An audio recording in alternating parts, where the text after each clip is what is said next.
Ito. Kapag yung isang tao, tunay ka talagang mahal niyan, isa lang ang kinatatakutan niyan na gawin niya sa'yo. Yun masaktan ka niya.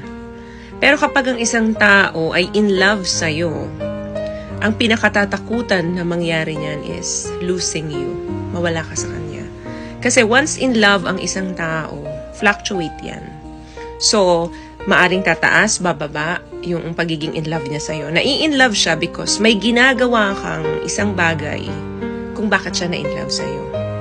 So that means, in love siya doon sa ginagawa mo para sa kanya at hindi sa'yo.